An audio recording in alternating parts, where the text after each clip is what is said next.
Acompañemos a Jesús en su camino de entrega por nuestra salvación, pasión, muerte, sepultura y resurrección del Señor. Semana Santa 2015. Sentido bíblico. Hoy leemos de los 4 evangelios el Evangelio de San Juan, que en los capítulos 18 al 20 nos presenta muy detalladamente lo que ocurrió aquella tarde, aquella noche, en la que Jesús tal vez manifiesta la obra más grande de la humanidad, dar su vida por cada uno de nosotros. El Evangelio de San Juan nos presenta la figura de la hora. Ha llegado la hora. Y desde el capítulo 2 del Evangelio de San Juan, Jesús viene diciendo: no ha llegado mi hora, hay que esperar mi hora.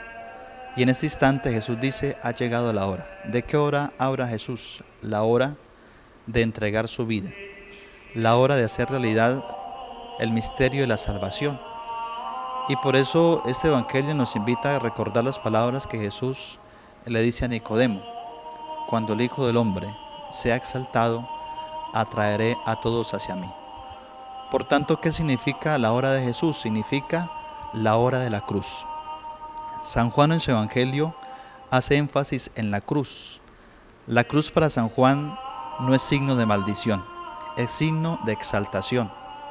El patíbulo de la cruz no es simplemente un lugar de condena, sino que para San Juan la cruz es el trono de donde sienta Jesús, el trono de donde Jesús como Rey gobierna, el trono de donde Jesús nos manifiesta su amor, nos manifiesta su gracia y nos manifiesta su misericordia. Y este relato de San Juan, que es muy interesante, que ojalá en este Viernes Santo lo leyéramos, implica unos signos muy interesantes. El primer signo de ellos es la figura del Cordero. El Cordero en la liturgia judía significaba la Pascua.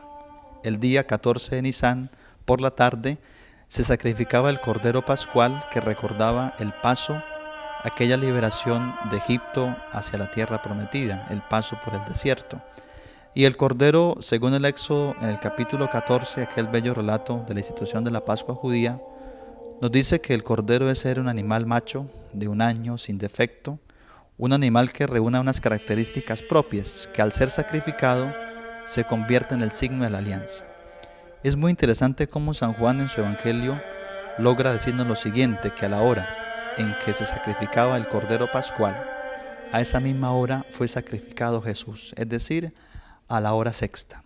Cuando Jesús muere, dice que no le cortaron las piernas, según los relatos sinópticos y según la tradición romana. Llegada la hora nona, era el momento en que había que disponer todo porque se acercaba la Pascua, y la Pascua significaba que nadie podía quedar impuro, todos tenían que estar puros. Y al llegar a las 3 de la tarde, si el reo no había muerto en la cruz, pues se le aceleraba la muerte quebrándole las piernas. Cuando el soldado llega donde Jesús, ¿qué hace? Ve que Jesús está muerto y no le quiebra las piernas como lo hace con los otros 2 reos que están allí crucificados, sino que toma una lanza y con esa lanza le atraviesa el costado. Y San Juan dice algo muy interesante, que de su costado abierto brotaron la sangre y el agua. ¿Por qué sangre y agua? Porque para San Juan el momento de la cruz es el momento en que Dios Padre envía el don del Espíritu Santo. ¿Qué significa la sangre y qué significa el agua? La Iglesia entiende como los signos de la Eucaristía representado en la sangre y el signo del agua representado en el sacramento del bautismo. Es decir, que el costado de Jesús se convierte en ese lugar donde nace la verdadera iglesia, la verdadera comunidad, que es fruto del costado abierto de Jesús. Hay una imagen bíblica muy interesante. Si nosotros vamos al texto del Génesis en el capítulo 1, el capítulo 2, nos dice que del costado de Adán nació la mujer. Dios, cuando Adán está dormido, le toma la costilla y de su costado abierto nace Eva, la madre de toda la humanidad. Y es una imagen para recordar como que así como del costado de Adán nace Eva, así del costado de Cristo nace la iglesia. Es decir, nosotros somos fruto del amor de Dios. Nosotros como iglesia somos parte de ese costado abierto de Jesús, que a través del bautismo y a través de la Eucaristía nos vamos nosotros preparando cada día más a recibir el acontecimiento salvador. El sacrificio de Cristo es un sacrificio por excelencia, donde Cristo es a la vez víctima, sacerdote y altar. Solo en Cristo se dan las tres características, como sacerdote, como víctima y como altar. Y también nos muestra esta figura de Cristo en la cruz, que las Escrituras en Él, en Jesucristo, alcanzan toda su plenitud. El Evangelio de San Juan apunta a este culmen. La cruz de Cristo es el signo de la exaltación, es el signo en el que Dios Padre quiere manifestar su amor a cada uno de nosotros. Otra imagen bellísima de San Juan es que cuando Cristo muere exhala su espíritu, es decir, hay una nueva creación. Hay un nuevo hombre a quien Él da la gracia. Hay de hecho una nueva creación. Pero aparte del Evangelio de San Juan, tenemos un relato también bellísimo del profeta Isaías. En el capítulo 52 encontramos el famoso cuarto cántico del siervo del Señor. Es un cuarto cántico sobre el cual se ha discutido muchísimo sobre quién es el destinatario o quién es el personaje que sufre lo que nos narra este cuarto cántico del siervo del Señor. Algunas de las ideas que aparecen en este cuarto cántico es que este siervo es como un cordero que es llevado al matadero, que lo trasquilan, pero este cordero calla, porque el único animal que no gime cuando lo van a sacrificar es el cordero. Y por eso la imagen del cordero, pensamos nosotros, y la tradición bíblica nos lleva a pensar en Jesucristo como ese cordero que no gime, no grita, sino ese cordero que calla y en silencio asume la muerte.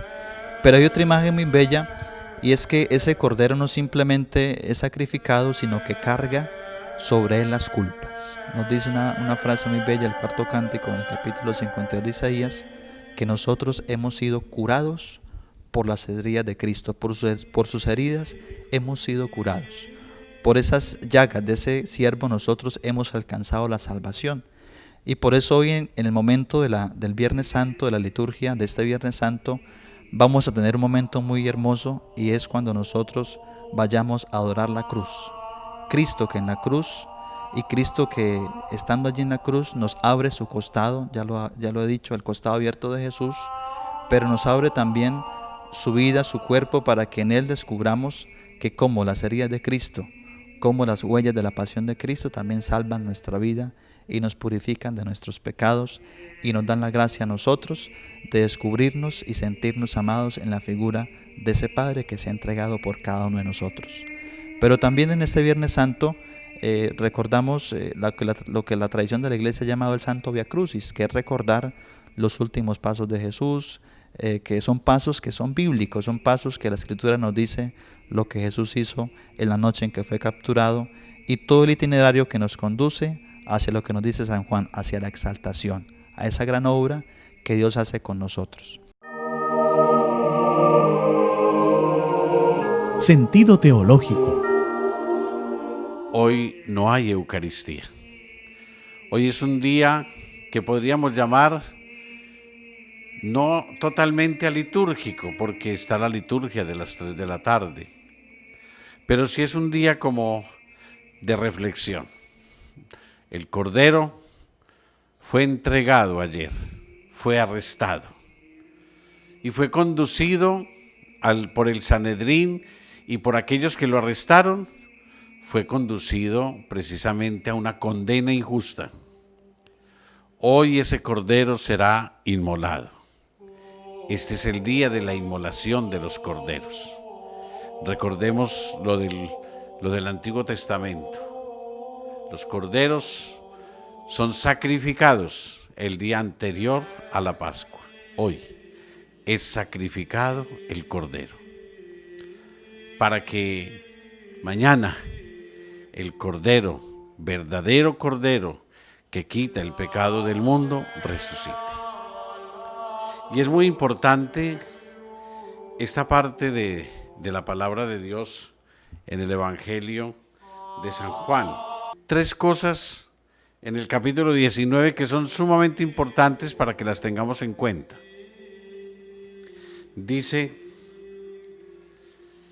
Pilato mandó azotar a Jesús, y los soldados trenzaron una corona de espinas, la pusieron en su cabeza, lo vistieron con una capa color rojo, y luego se acercaron a él diciendo: «Viva el Rey de los Judíos». Le pegaban en la cara y le decían: «Adivina quién te ha pegado». Miren que esa es parte de la tentación. Acuérdense ustedes de las 3 tentaciones de Jesús en el desierto. Pero mire que usted es Dios y usted puede hacer lo que quiera. Convierta estas piedras en panes. No tentarás al Señor tu Dios. Pero mire, usted sabe quién le ha pegado. Dígame mi nombre y con eso basta para que nos convirtamos, para que creamos en ti. Tentación. Mire que Jesús es tentado hasta en el momento final de su vida. Y es importante que tengamos en cuenta todo ese sentido espiritual del Viernes Santo está atravesado transversalmente por una actitud de Jesús, que sabe que es Dios y no lo confirma todavía, sabe que es el Mesías y todavía no lo confirma. Llegará el momento de la confirmación. Es importante. Todavía no ha llegado el momento de confirmar su mesianismo, ni de confirmar tampoco que Él es el verdadero Hijo de Dios, que Él es verdadero Dios. Y entonces Jesús, inmediatamente cuando le dicen eso, calla. Seguramente que miraba con misericordia y con bondad a todos aquellos personajes que le escupían, que le abofeteaban y que se burlaban de él.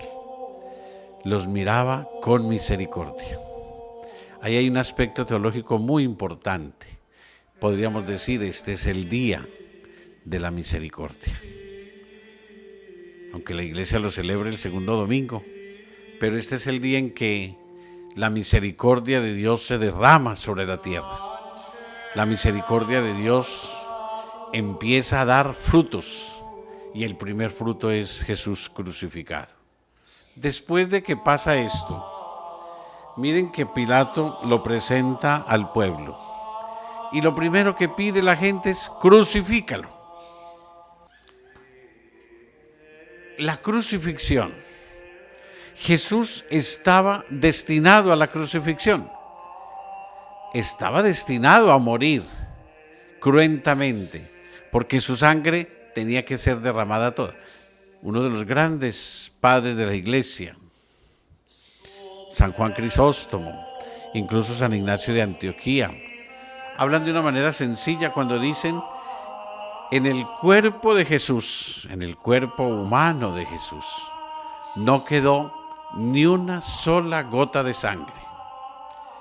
Imagínense ustedes, es Dios que viene a nosotros, que derrama su sangre por nosotros, que queda sin una gota de vida de esta que nosotros tenemos para que tengamos con Él la vida eterna. Por eso vino a darnos su vida. En el cuerpo de Jesús no quedó una sola gota de sangre porque Él no la necesitaba. La necesitábamos nosotros. Y su sangre se derramó totalmente sobre la tierra, sobre nosotros, para que nosotros de esa sangre maravillosa, o por esa sangre maravillosa, fuésemos comprados a precio muy alto, a precio de la sangre del crucificado. Y hoy un momento tercero, y es que al crucificado se le señala como rey de los judíos. Rey de los judíos. Jesucristo es rey de reyes. Jesucristo es un rey, no para los judíos, sino para toda la iglesia, para toda la comunidad creyente que a partir de este momento va a creer en Él, va a creer que su muerte, que su entrega, que su pasión y resurrección son un parte de Dios para nosotros. Y es una totalidad que maravillosamente expresa el amor de Dios. Por eso es rey. Es rey no al estilo de los hombres, sino rey al estilo de Dios, que es un rey servidor. Jamás nadie a lo largo de la historia le ha prestado un servicio a la humanidad como lo ha hecho Jesucristo. Si queremos mirar la teología y la vida espiritual de este día, y digamos el sentido espiritual de este día, lo debemos mirar desde ese trípode. Jesús que se entrega, Jesús que se inmola, Jesús que resucita. Sentido litúrgico. El viernes está cargado de un gran significado. En muchas de nuestras parroquias, en horas de la mañana, estamos viviendo el Vía Crucis. El Vía Crucis es un elemento de religiosidad popular marcado por la meditación de los misterios de Cristo en camino hacia la cruz, donde todos los fieles, movidos por la fe, movidos por la devoción y motivados para el encuentro con el Señor, caminan los mismos pasos que recorrió el Maestro, nuestro Señor Jesucristo. En hora de la tarde se celebra una liturgia muy especial, la liturgia de la palabra. En este día no se celebra la Eucaristía, debido a que ayer jueves se dejó abierta la Eucaristía para culminarla el sábado santo en la noche, en la resurrección del Señor. Por ello, en este día no se celebra misa en ninguna parroquia, sino se celebra la liturgia de la palabra. Esta liturgia de la palabra tiene varios signos muy importantes. Se inicia en silencio. El sacerdote entra con los demás ministros hacia el altar con su ornamento rojo, símbolo de martirio, símbolo de pasión, símbolo de sufrimiento, de dolor, símbolo de entrega. Entra y toma una actitud de postración. Se postra o se pone de rodillas delante del altar, allí en silencio, mientras los fieles también oran a Dios por su conversión, oran a Dios por el sacerdote, oran a Dios por la comunidad. Después de entrar allí al altar, que está sin revestir el altar, como dice la liturgia, totalmente desnudo el altar, se proclama la lectura de la pasión del Señor correspondiente a este día. Esta lectura, al igual que el domingo de la pasión del Señor, domingo de Ramos, se pide que sea dialogada o dramatizada. Dramatizada en el sentido de la voz, no en actuación. Y allí se vive prácticamente todo el recorrido de Jesucristo hacia la cruz. Luego se hace algo muy importante en la iglesia, después de la homilía, o de lo que nosotros llamamos el sermón. Se hace la oración universal, una oración universal que es solemne, donde hay una introducción. El sacerdote invita a orar por diversas circunstancias, orar por la iglesia, orar por los gobernantes, orar por los cristianos, orar por los no cristianos, orar por los ateos, orar por los que desconocen a Jesucristo, orar por cada una de las necesidades de la Iglesia universal y por lo tanto de nuestra sociedad. Ese es el elemento de la oración universal. Luego viene otro elemento muy importante, que es la adoración de la cruz. Se adora la cruz ese día. Único día que en la iglesia se adora el Madero Santo, símbolo del lugar donde se realizó la salvación del ser humano. La cruz para el cristiano es símbolo de victoria, es símbolo de triunfo, es símbolo de vida. Antiguamente la cruz era el lugar del pecado. Maldito el hombre que es colgado en un madero, nos dirá la palabra.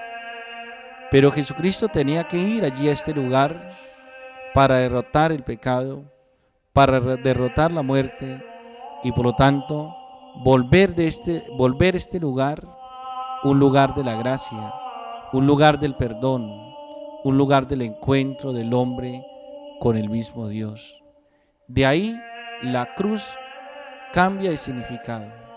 Si antes era un signo de maldición, porque allí iban a parar todos los malandros, los malvados de la sociedad, los que cometían crímenes atroces, ahora allí, con la inocencia de Jesucristo, como dice San Pablo, el que no era pecado se hizo pecado para salvarnos a todos. Pues Cristo, que no era ni un malandro, ni un malvado, ni había cometido ningún crimen, fue a parar a la cruz.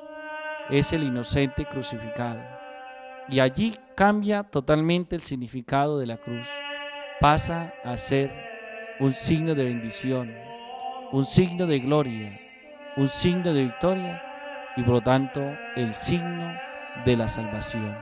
Luego de adorar la cruz, ese día los cristianos recibimos la comunión, la Eucaristía. Esa Eucaristía fue consagrada el día anterior en la Santa Misa de la Cena del Señor, que fue trasladada luego en una procesión solemne hacia el lugar de la reserva eucarística, donde se dejó expuesta para la oración de todos los fieles. Este día tampoco se imparte la bendición. Este día se deja abierta la celebración porque sigue haciéndose énfasis en la celebración del misterio de nuestro Señor Jesucristo, de la pasión, de la muerte y por lo tanto de la resurrección. Esta Eucaristía prácticamente, pudiéramos decir, es la misa que dura 3 días, es la misa más larga del año. Se inicia el Jueves Santo y se culmina el Sábado Santo cuando se celebre en la iglesia la solemnidad más importante, la solemnidad de la Pascua del Señor, la solemnidad de la resurrección del Señor. Acompañemos a Jesús en su camino de entrega por nuestra salvación, pasión, muerte, sepultura y resurrección del Señor. Semana Santa 2015.